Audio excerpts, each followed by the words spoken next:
Saudara-saudara dan anak-anak yang dikasihi oleh Tuhan, kita bersyukur karena Tuhan memanggil dan memperkenankan kita untuk beribadah pada saat ini.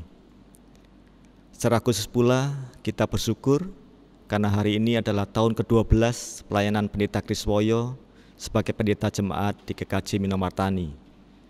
Penabisan 30 Agustus 2008 dan hari ini 30 Agustus 2020. Marilah kita masuk dalam ibadah ini dan bernyanyi dari Kidung Jemaat 17, bait yang pertama, Tuhan Allah hadir.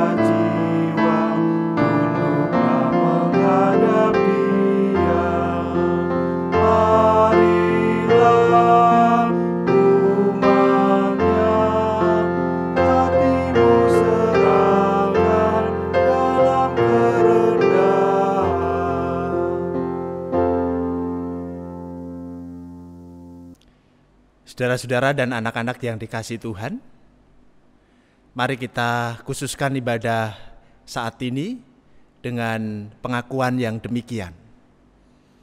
Pertolongan kita adalah dari Tuhan, pencipta langit dan bumi, yang senantiasa memelihara seluruh ciptaannya. Amin.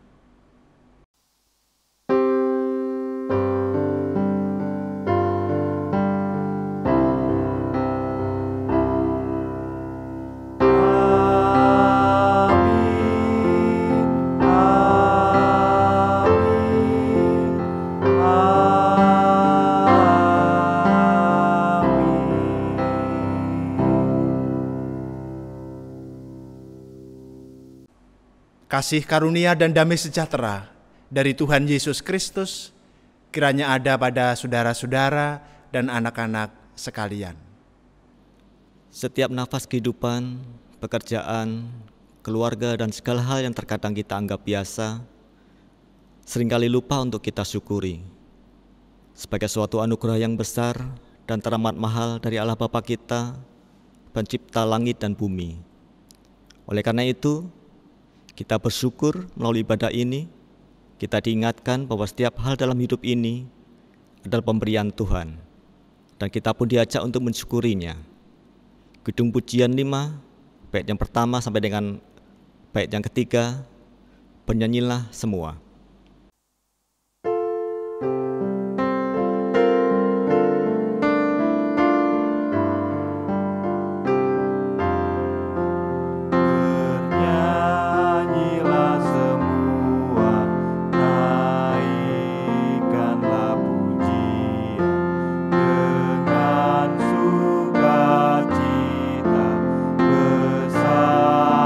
Nama Tuhan bernyanyi.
Saudara terkasih, marilah kita mendengarkan sabda Tuhan dalam Matius 22 ayat 37 sampai dengan 40, demikian firman-Nya. Jawab Yesus kepadanya, "Kasihanilah Tuhan Allahmu dengan segenap hatimu dan dengan segenap jiwamu dan dengan segenap akal budimu. Itulah hukum yang terutama dan yang pertama. Dan hukum yang kedua yang sama dengan itu ialah, kasihilah sesamamu manusia seperti dirimu sendiri. Pada kedua hukum inilah tergantung seluruh hukum Taurat dan kitab para nabi." Dalam kehidupan sehari-hari, terkadang kita melakukan dosa dan kesalahan yang menyakiti sesama kita maupun hati Tuhan. Untuk itu, marilah kita datang ke hadirat Tuhan, kita mengakui serta menyatakan penyesalan atas setiap dosa dan kesalahan kita.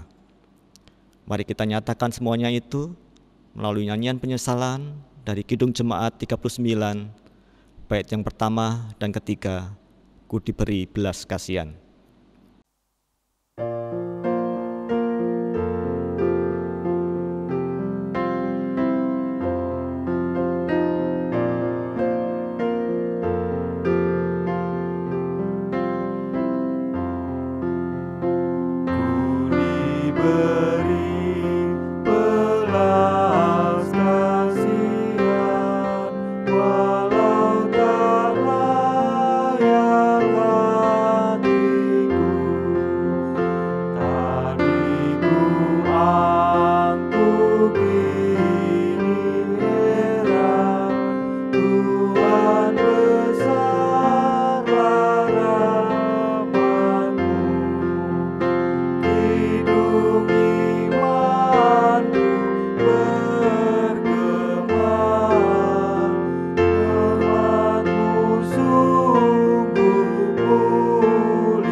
Saudara-saudara dan anak-anak yang dikasihi Tuhan, berita anugerah dan petunjuk hidup baru terambil dari surat Roma pasal yang ke-5 ayat 1 sampai dengan yang ke-5. Demikian bunyinya. Sebab itu, kita yang dibenarkan karena iman, kita hidup dalam damai sejahtera dengan Allah oleh karena Tuhan kita, Yesus Kristus. Oleh Dia, kita juga beroleh jalan masuk oleh iman kepada kasih karunia ini. Di dalam kasih karunia ini, kita berdiri dan kita bermegah dalam pengharapan akan menerima kemuliaan Allah. Dan bukan hanya itu saja, kita malah bermegah juga dalam kesengsaraan kita, karena kita tahu bahwa kesengsaraan itu menimbulkan ketekunan. Dan ketekunan menimbulkan tahan uji, dan tahan uji menimbulkan pengharapan. Dan pengharapan tidak mengecewakan, karena kasih Allah telah dikaruniakan, dicurahkan di dalam hati kita oleh Roh Kudus yang telah dikaruniakan kepada kita. Saudara-saudara dan anak-anak yang dikasihi oleh Tuhan, melalui surat Roma pasal 5 ayat 1 sampai dengan yang kelima ini, kita disadarkan bahwa hanya karena iman kepada Yesus Kristus kita beroleh keselamatan. Tetapi bukan berarti lalu kita hanya beriman saja. Iman itu mesti nampak dan nyata dalam kehidupan sehari-hari. Oleh karena itu, sebagaimana surat Roma pasal 5 ayat 1 sampai dengan yang kelima ini, kita juga diundang untuk hidup di dalam iman itu. Kita bertahan dalam segala keadaan dan kita tetap mencintai Allah. Syukur kepada Allah atas setiap anugerah, pengampunannya, serta petunjuk hidup baru bagi kita yang telah diselamatkannya. Marilah kita naikkan pujian sebagai ucapan syukur kita melalui nyanyian dari Kidung Pujian 63, bait pertama dan ketiga, Tuhan dan Kawanku.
Saudara-saudara dan anak-anak yang dikasihi Tuhan, mari kita menyatu di dalam doa syafaat.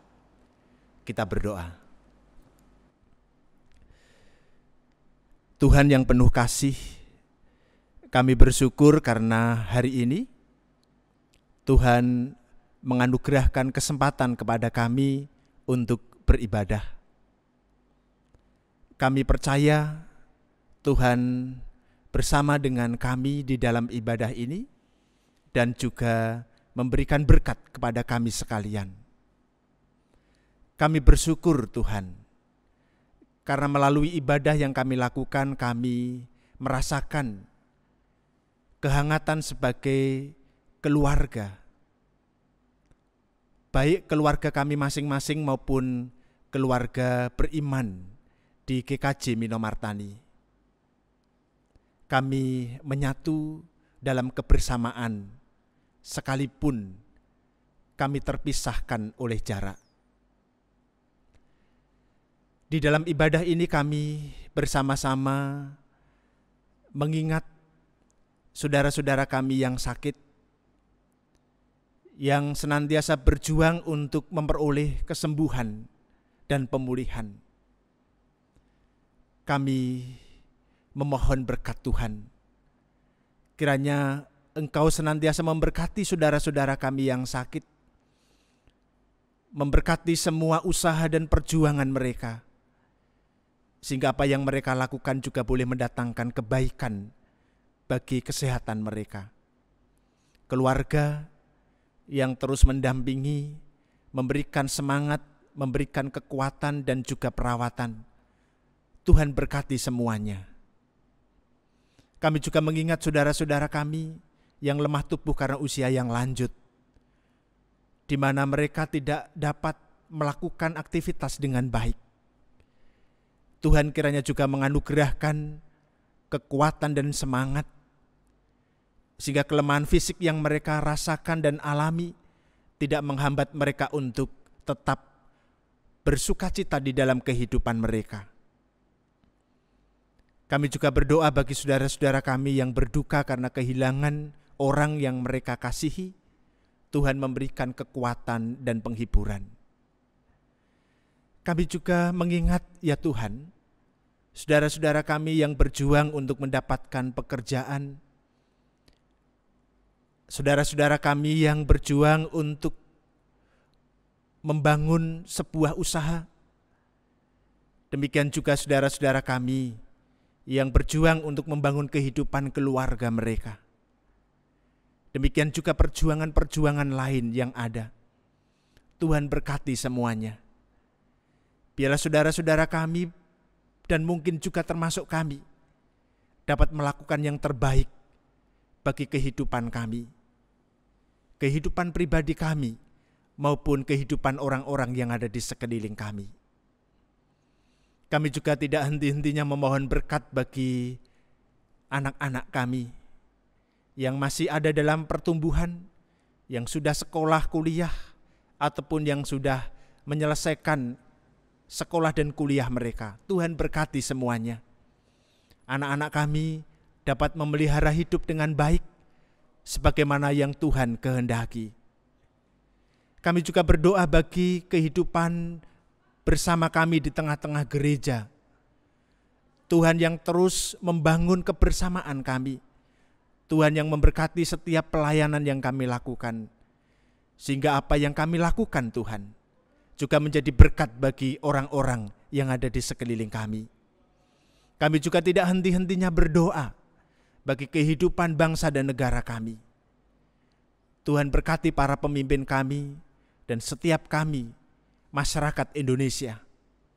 Kami boleh melakukan yang terbaik bagi kemajuan dan keberlangsungan bangsa Indonesia ini.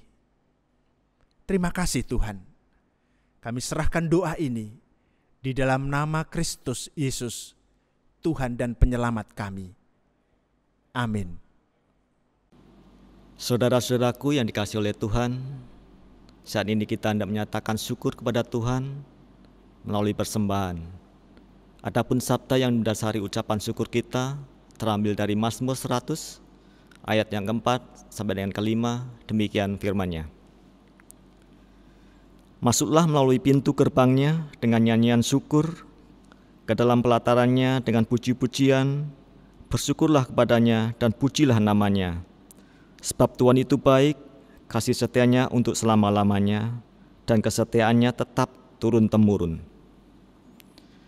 Bersamaan kita mengaturkan persembahan, marilah kita melantunkan pujian dari Kidung Pujian 148, bait yang pertama dan kedua, Ku Bawa Persembahan.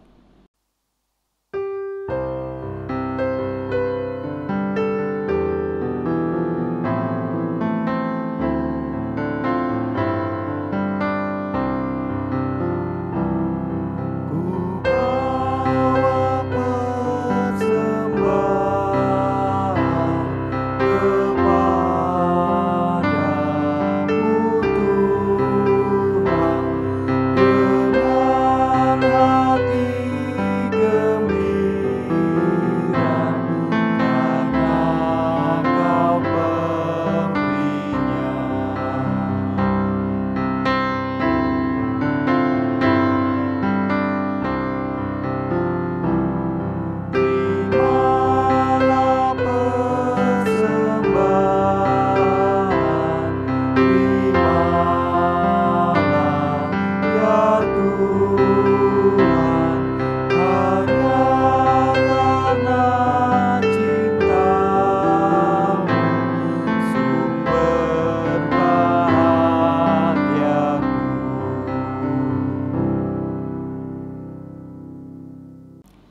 Marilah kita bawa persembahan kita kepada Tuhan melalui doa.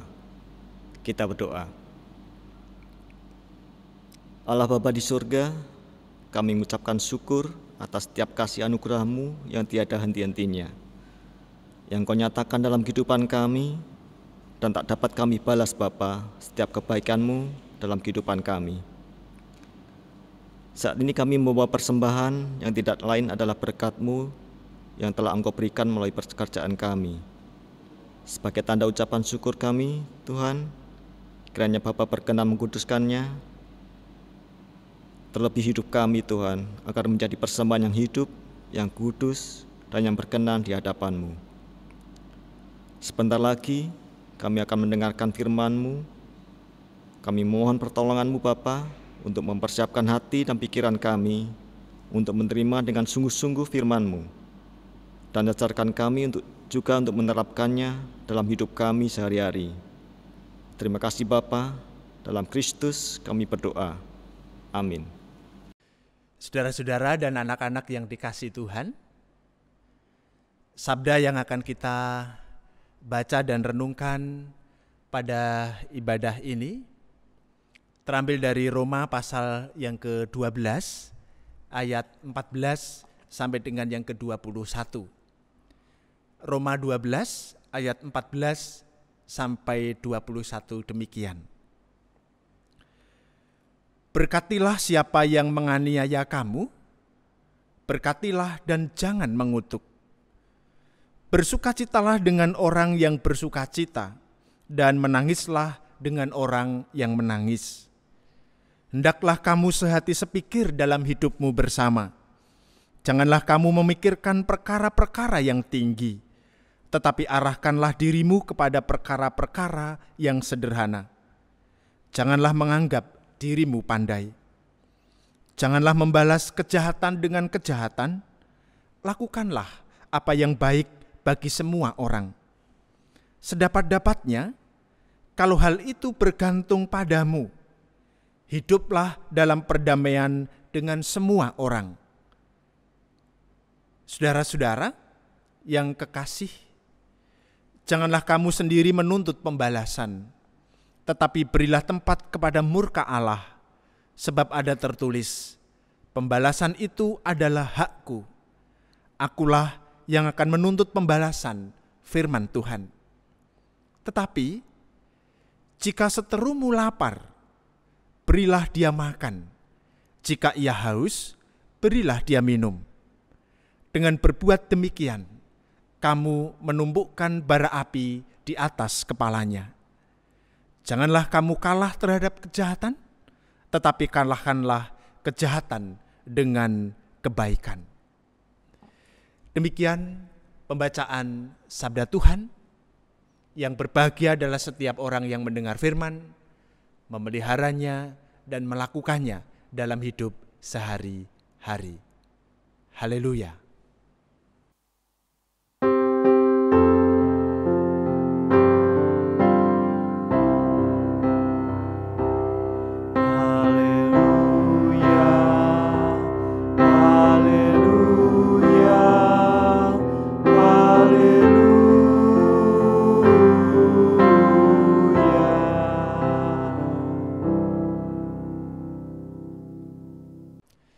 Saudara-saudara dan anak-anak yang dikasihi Tuhan, mengikuti tema yang disediakan oleh Sinode GKJ sebagaimana yang tersaji dalam buku Khotbah Jangkep, maka tema khotbah hari ini adalah menjadi pengikut Kristus yang berani. Menjadi pengikut Kristus yang berani. Tema ini berupa sebuah ajakan, di mana sebagai pengikut Kristus kita diajak untuk berani. Memang kita perlu berhati-hati mengartikan kata berani dalam tema ini. Mengapa? Karena kalau kita salah mengerti, maka akan membelokkan maksud daripada tujuan tema yang ada. Kata berani di sini tentu tidak dalam pengertian berani melakukan apapun kepada siapapun, kapanpun dan dimanapun. Sebab kalau artinya demikian, maka kita diajak menjadi orang yang liar tanpa kendali. Dan pastinya tidak demikian. Tetapi saya memilih memaknai kata berani di sini dalam pengertian berani keluar dari dorongan umum yang kita miliki ketika kita mengalami perlakuan yang tidak baik dari orang lain. Misalnya, ketika kita disakiti, ketika kita dicaci, ketika kita dibenci, dan sebagainya. Dorongan apa yang sering muncul dari dalam diri kita ketika kita merasa disakiti, dicaci, dan dibenci? Kalau mungkin, kita tentu akan berusaha untuk menghindarinya. Misalnya kita mengatakan dengan tulus, "Wes, saya diam saja, biar Tuhan sendiri yang membalasnya." Itu kalau kita mampu. Tetapi kalau tidak, ya apa boleh buat? Kita akan membalas dengan perlakuan yang sama atau bahkan lebih. Entah secara langsung dan terang-terangan, atau bertahap dan secara sembunyi-sembunyi. Dengan cara yang halus dan licin, atau dengan cara yang keras dan kasar. Gitu kan? Dan nampaknya dorongan yang kedua inilah yang sering mewarnai hidup manusia. Dan apa yang terjadi kemudian? Pasti luka di hati tidak semakin pulih, tetapi semakin pedih. Lawan tidak semakin berkurang, tetapi semakin bertambah. Hidup tidak menjadi mudah, tetapi menjadi semakin susah.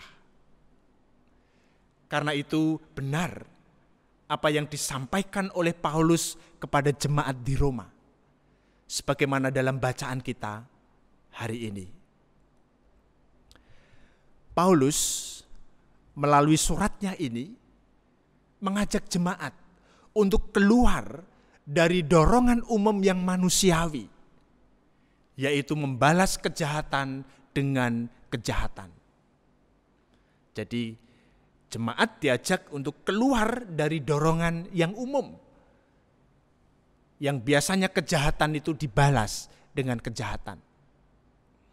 Dalam ayat 14 sampai dengan yang ke-21, kita merasakan adanya ajakan yang kuat agar jemaat dapat menahan diri dari segala keinginan untuk membalas dendam kepada orang yang telah berbuat jahat terhadap mereka. Pada ayat 14 disampaikan begini, "Berkatilah siapa yang menganiaya kamu, berkatilah dan jangan mengutuk." Ayat 17, "Janganlah membalas kejahatan dengan kejahatan, lakukanlah apa yang baik bagi semua orang." Dan ketika Paulus mengatakan semua orang, tentu termasuk orang-orang yang telah bertindak tidak baik terhadap mereka. Nah, di sini Paulus memberikan alasan untuk itu. Yang pertama, alasannya adalah bahwa pembalasan itu adalah hak Allah, sebagaimana yang disampaikan dalam ayat 19. Tak ada orang yang mempunyai hak untuk menghakimi orang lain, dan hanya Allah lah yang dapat melakukannya. Alasan yang kedua, kejahatan yang dibalas dengan kejahatan akan memperbesar kerusakan. Dan ketika jemaat membalas kejahatan dengan kejahatan, maka sebenarnya mereka telah dikalahkan oleh kejahatan itu. Oleh sebab itu Paulus mengatakan di ayat 21, "Janganlah kamu kalah terhadap kejahatan, tetapi kalahkanlah kejahatan dengan kebaikan." Ayat 20, Paulus menjelaskan kebaikan itu seperti apa. Nah, di sini dikatakan begini, Tetapi jika seterumu lapar, berilah dia makan. Jika ia haus, berilah dia minum. Artinya ada keramahan di situ. Kebaikan bisa berarti keramahan dan penerimaan.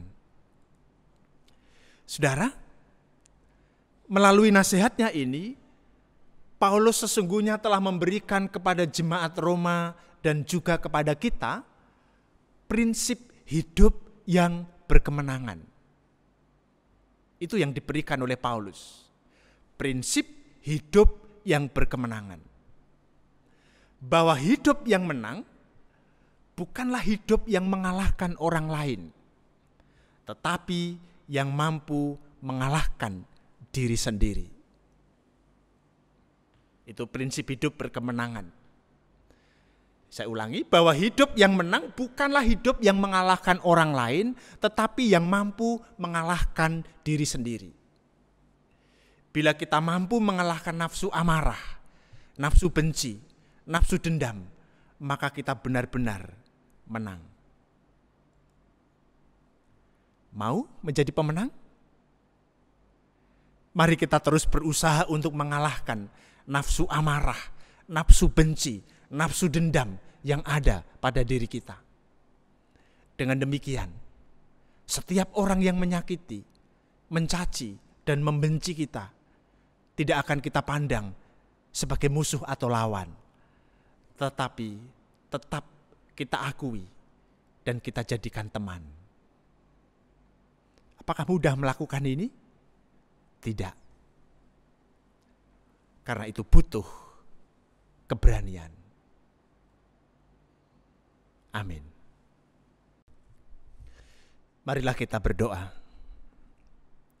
Tuhan, tolonglah kami supaya kami dapat menjalani prinsip hidup berkemenangan sebagaimana yang kami dengar hari ini. Kami dapat mengalahkan diri sendiri. Kami dapat membuang jauh-jauh rasa amarah, rasa benci, dan rasa dendam dalam diri kami. Kami tidak memandang orang lain yang menyakiti kami sebagai lawan, tetapi tetap memandang mereka sebagai teman. Kami tahu bahwa ini tidak mudah, tetapi kami mau mewujud nyatakannya dalam kehidupan kami. Oleh karena itu kami terus menantikan pertolongan dan berkat Tuhan. Dalam Kristus kami berdoa. Amin. Sungguh indah kebenaran firman Tuhan yang telah diberitakan kepada kita. Bila setiap firman tersebut dapat kita tanamkan dalam hati dan kita terapkan dalam hidup sehari-hari. Marilah kita merespon firman dengan menaikkan pujian dari Kidung Jemaat 424, bait yang pertama dan ketiga. Yesus menginginkan daku.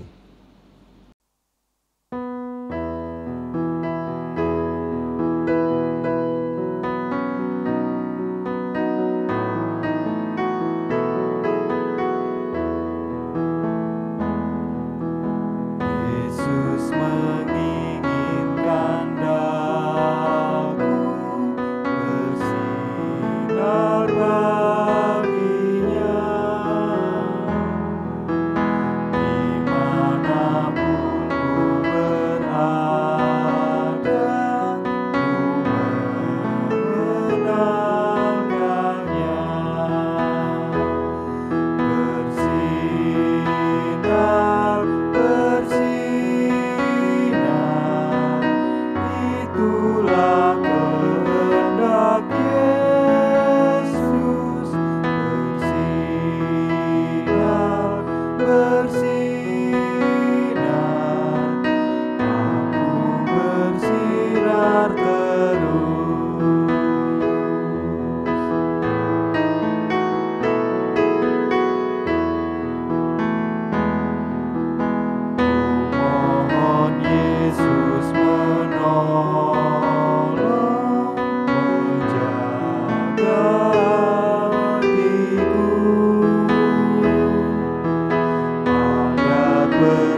Bersama dengan umat Tuhan di seluruh muka bumi, marilah kita memperbarui keyakinan kita dan mengikrarkan pengakuan iman rasuli. Aku percaya kepada Allah, Bapa yang Maha Kuasa, Khalik langit dan bumi, dan kepada Yesus Kristus, anaknya yang tunggal Tuhan kita, yang dikandung dari Roh Kudus, lahir dari anak darah Maria, yang menderita di bawah pemerintahan Pontius Pilatus, disalibkan, mati dan dikuburkan, turun ke dalam kerajaan maut. Pada hari yang ketiga, bangkit pula dari antara orang mati, naik ke surga, duduk di sebelah kanan Allah, Bapa yang Maha Kuasa, dan akan datang dari sana untuk menghakimi orang yang hidup dan yang mati. Aku percaya kepada Roh Kudus, gereja yang kudus dan am, persekutuan orang kudus, pengampunan dosa, kebangkitan daging, dan hidup yang kekal. Saudara-saudara dan anak-anak yang dikasihi Tuhan, ibadah telah usai dan kita akan masuk dalam kehidupan sehari-hari. Kita lanjutkan ibadah kita melalui segenap kehidupan kita. Kini arahkan hati saudara dan anak-anak kepada Tuhan dan terimalah berkat-Nya. Kasih karunia dan damai sejahtera dari Allah Bapa dan cinta kasih Tuhan Yesus Kristus di dalam persekutuan dengan Roh Kudus menyertai saudara sekalian. Amin.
God.